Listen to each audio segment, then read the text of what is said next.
returning to the secret place, just an altar and the flame. Love is found here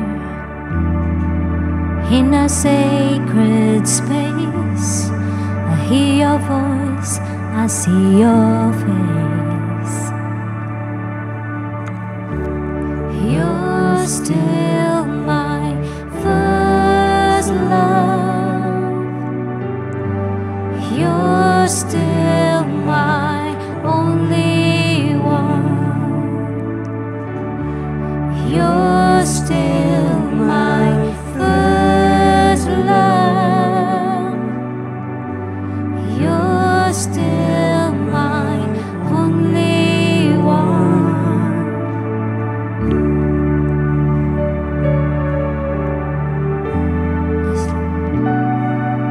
Fill us up with your Holy Spirit. There's a table just for you and me. Break the bread and pour the wine. Perfect union, nothing in between. I am yours and you are mine. You're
still my only one. You're still my first love. You're still my only one. You're still my first love. You're still my only one. John chapter 1, verses 19 to 29. Again, that's John chapter 1, verses 19 to 29. Now this is the testimony of John, when the Jews sent priests and Levites from Jerusalem to ask him, "Who are you?" He confessed and did not deny, but confessed, I am not the Christ." And they asked him, "What then? Are you Elijah?" He said, "I am not." "Are you the prophet?" And he answered, "No." Then they said to him, "Who are you, that we may give an answer to those who sent us? What do you say about yourself?" He said, "I am the voice of one crying in the wilderness, 'Make straight the way of the Lord.' As the prophet Isaiah said, Now those who were sent were from the Pharisees. And they asked him, saying, Why then do you baptize if you are not the Christ, nor Elijah, nor the prophet? John answered them, saying, I baptize with water, but there stands one among you whom you do not know. It is he who, coming after me, is preferred before me, whose sandal strap I am not worthy to loose. These things were done in Bethabara, beyond the Jordan, where John was baptizing. The next day, John saw Jesus coming toward him and said, Behold, the Lamb of God who takes away the sin of the world. How are we all doing? All good? All good. Are you happy? Wonderful. All right, the theme for the month of June is legacy or heritage. And we are on our last Sunday for the month of June. Can you imagine that?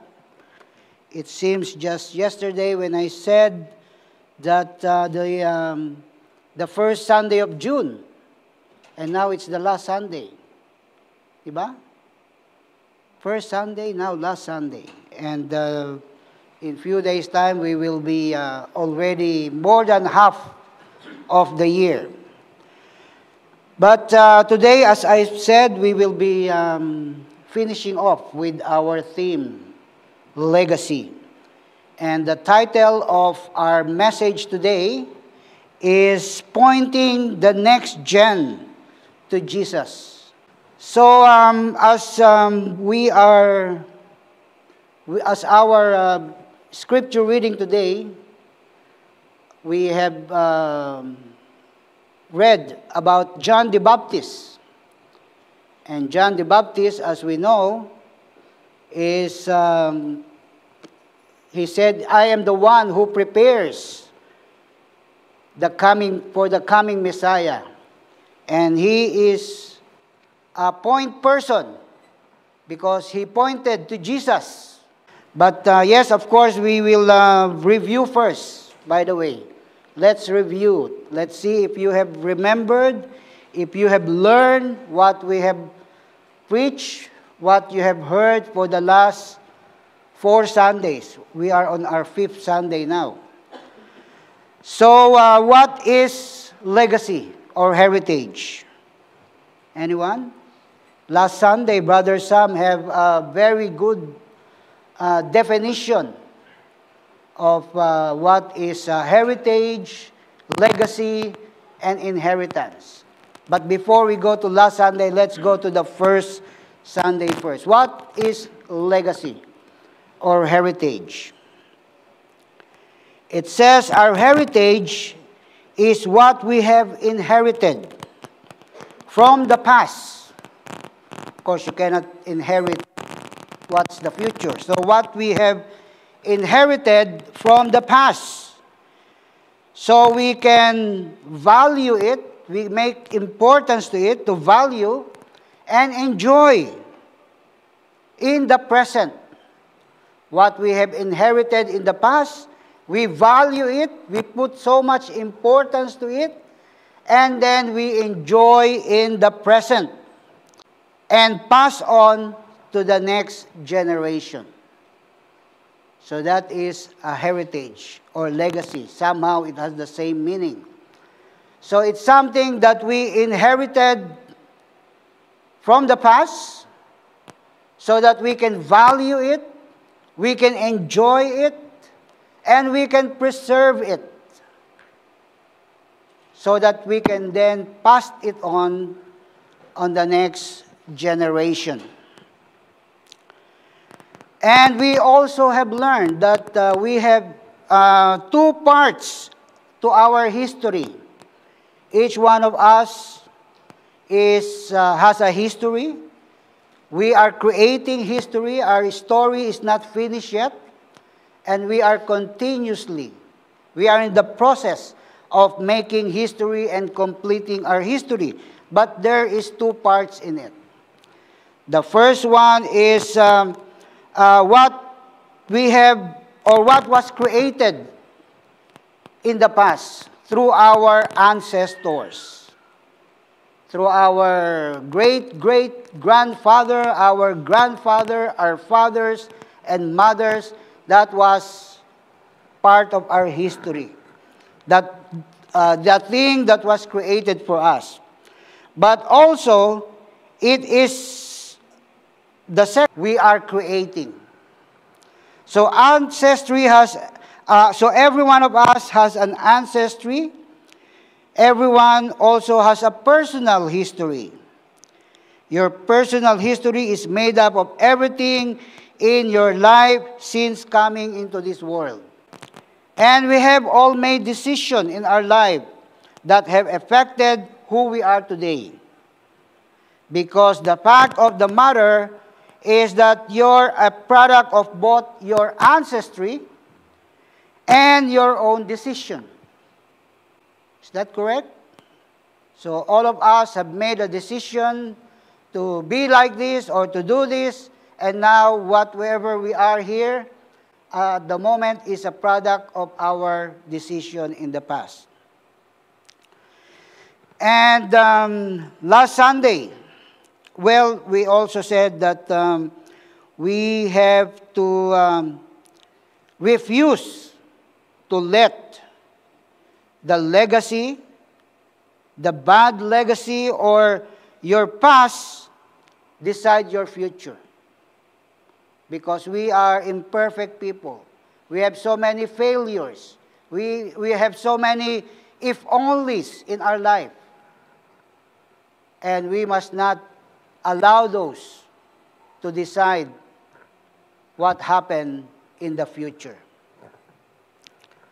So last Sunday, as I mentioned earlier, Brother Sam said, heritage is something that gets passed down.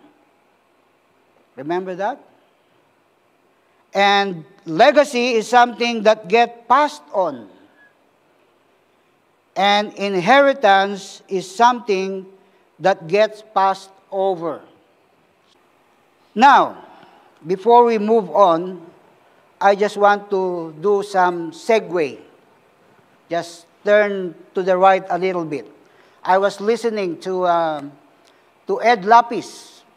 Everyone here knows Ed Lapis.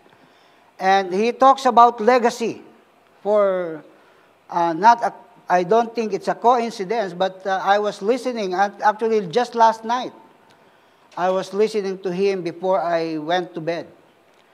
And he said that everything or people like brothers and sisters, mothers and fathers, sometimes what they passed on to their children are feud, family feud.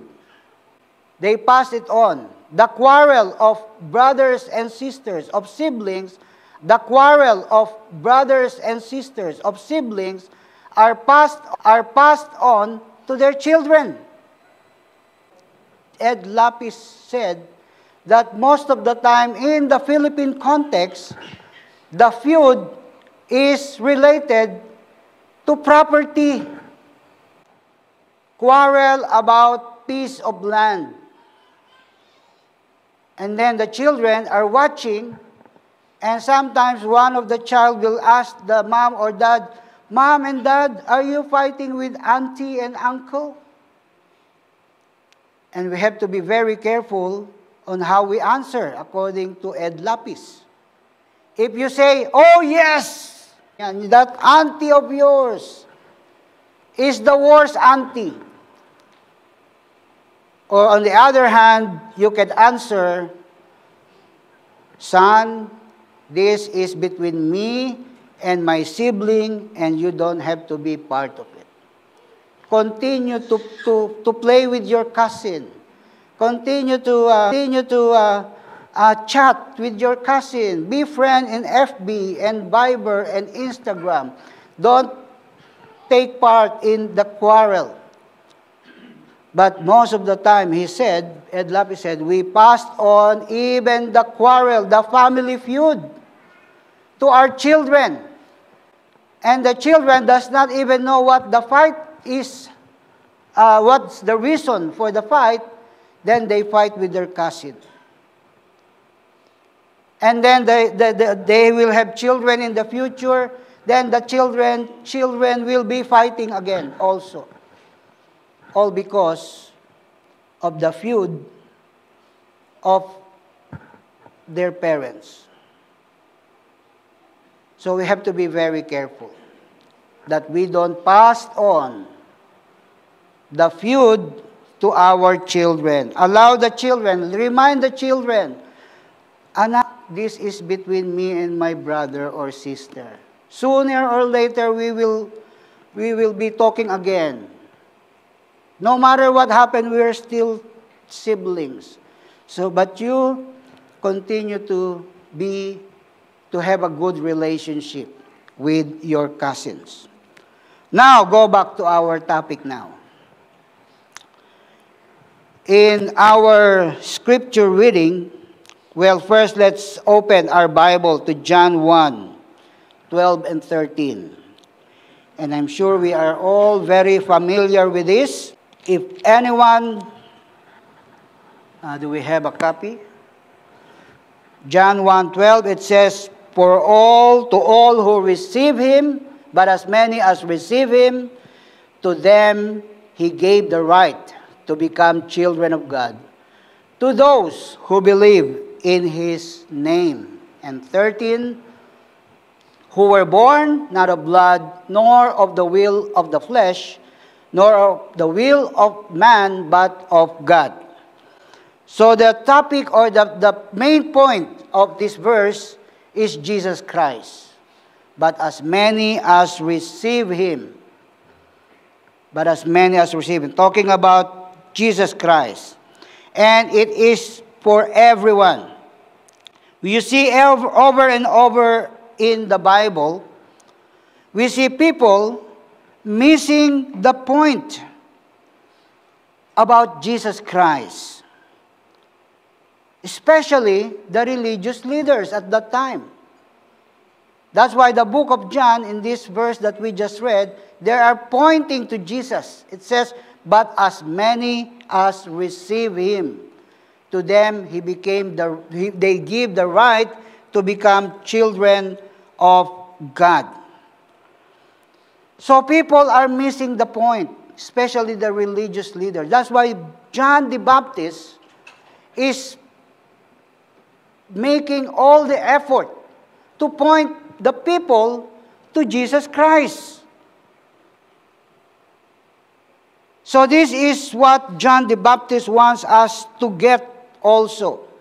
When he points Jesus as God's Lamb, he said, behold, the Lamb of God. As a matter of fact, at this point of time, John the Baptist was already very popular. People are following him. People are being baptized through John the Baptist. And people thought he is the coming Messiah. But John the Baptist said in chapter 3, or in John chapter 3, disciples start getting jealous of Jesus. And John the Baptist, he said, I must decrease, so he must. I must become less, he must increase, and I must decrease. So John the Baptist did not took or grab the opportunity to say, oh yes, I'm more popular than him at this point of time. And I have followers. I have to grab this opportunity. But John the Baptist said, no, I must decrease so that he must increase. So what if this is the goal of our life? Each one of us. That our goal is that we must decrease so that Jesus can increase. When we humble ourselves and point to Jesus through our action, through our kindness, through our thoughts, our prayers, our words and lives, this is when we are most satisfied, most joyful. This is when we are most alive.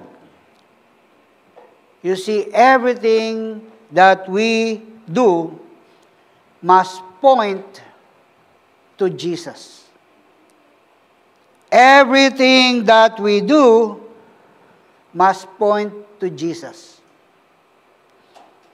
In Hebrews chapter 12, verse 2, it says, looking unto Jesus, the author and finisher of our faith, who for the joy that was the cross, despising the shame, and has sat down at the right hand of the throne of God.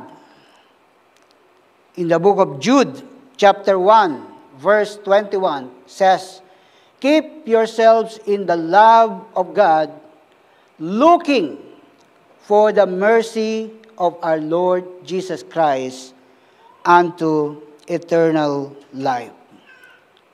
1 Corinthians chapter 11, verse 1 says, imitate me as I also imitate Christ. You see, everything that we do must point to Jesus. You know, the word point means to direct attention or give force or emphasis. To direct attention or give force or emphasis. And it's the most critical, essential in the discussion or matter, and it's the object to be achieved.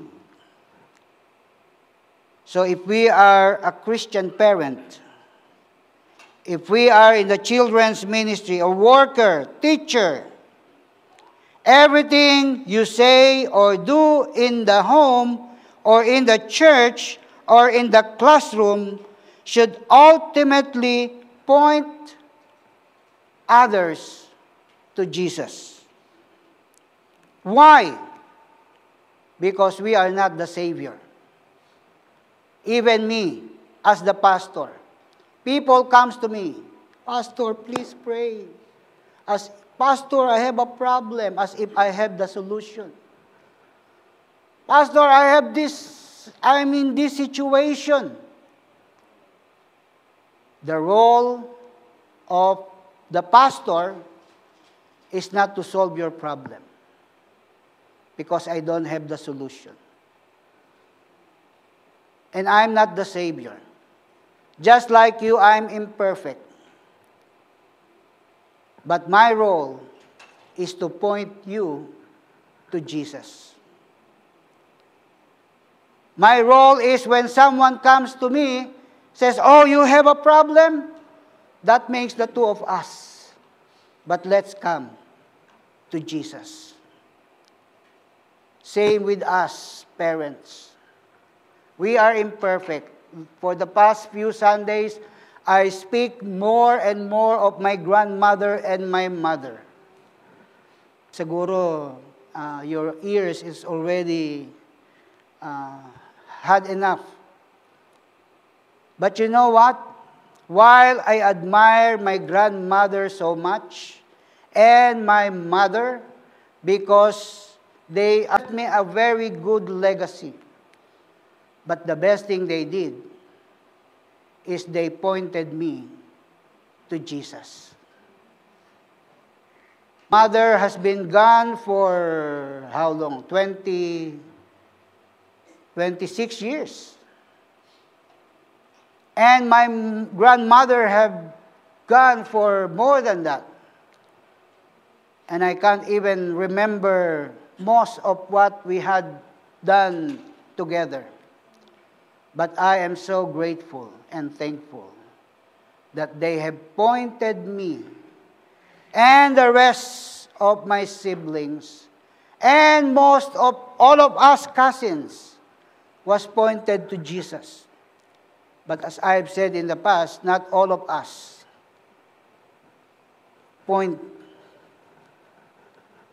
made the decision to put our faith in Jesus. So, beloved, you know, I heard I watched something in YouTube a few months ago that says, when you die, in few hours, those who were crying in your funeral is already laughing. I mean, not that they're happy, but somehow they have passed through that crying time. And it says also that in few months, moving on with their lives. YouTube. And in few years, YouTube. And in few years, nobody will eat. But the best we can do, is to point them to Jesus. Because Jesus is the only Savior. Because Jesus is the solution to all the problem. Because Jesus loves you. Because Jesus is the only way to heaven. Jesus is the only hope. Jesus is your best friend. And Jesus is waiting for you. So the primary responsibility of every Christian, of every present generation, is to point the next generation to Jesus. Remember that song that we just sang earlier? It says, I don't care if they remember me. I only have one life to live. Only Jesus. And I'll let every second point to Him. What a great song. And thank you, Mags, for introducing me to that song. I'm studying it. I'm practicing the song. And one day I will give a special number in our bathroom. But it's a great song.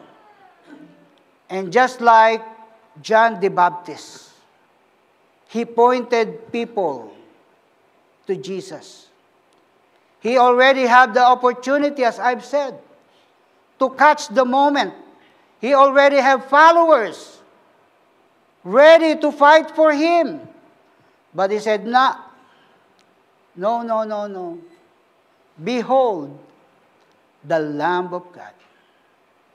I must decrease so that he must increase. It's like a wedding planner, wedding coordinator. In a wedding, the wedding coordinator is the busiest. He arranged everything. He organized everything. He decorates. He makes sure that the decoration is superb. The food is superb. But during the actual wedding, the center of attraction is the bride. In all that preparation and busyness, she points to the bride. Look at the bride. Look how beautiful the bride is. So that's what we should be doing to the next generation, to our children, to the young people, to our nephews and nieces, to our grandchildren, to those who walks behind us. We should point them to Jesus. Our role in the faith of the next gen is to emphasize and imitate Jesus in ways that help them to embrace Him. So the question is, are you on point? Because before you can point, you have to be on point. You cannot point anyone if you're not pointed to Jesus yourself. John the Baptist, he is the ultimate, or he is a great example of a leader, of a great follower. But when he saw Jesus, he said, behold, the Lamb of God. He is pointed himself to Jesus. You see, there are nothing more important than doing everything to point Jesus, our children, to Jesus. But are we doing this ourselves? Are your values to that point? Do you give a high degree of importance to what Jesus would think, would say, or do? Is your discipline to the point? Do you bring your children to church? Is God, is Jesus, is your priority? Because if not, don't expect our children to follow. If Jesus is our second priority, don't expect that we can point our children to Jesus. So the question is, are you on point? We cannot point our children to Jesus if we are not on point to Jesus ourselves. So, beloved, stay on point. If you are pointing, stay on point. Because look around us, there are so many forces that makes us and force us to not stay on point. He is the central focus of our faith. Some material things, wealth, if we have one, to our children. But the best and most important we can leave to our children, to the next generation, is when we point them to Jesus. Everything we do must point to Jesus. to His legacy, because He is the central focus of our faith. Let us pray. Yes, Heavenly Father, we thank You for the material things that our parents left us behind. We thank You also for the faith that they have shown. We thank You, Lord, that they have prayed for us. We thank You, Lord, for the time and effort, for their hard work, that we are what we are and who we are today. But Lord, as we make our own history from today onward, and those who walk behind us will find us faithful. But we pray, Lord, that You empower us. You help us to point them to Your Son, Jesus Christ, because He is the Lord and He is the Savior. In Jesus' name we pray. Amen.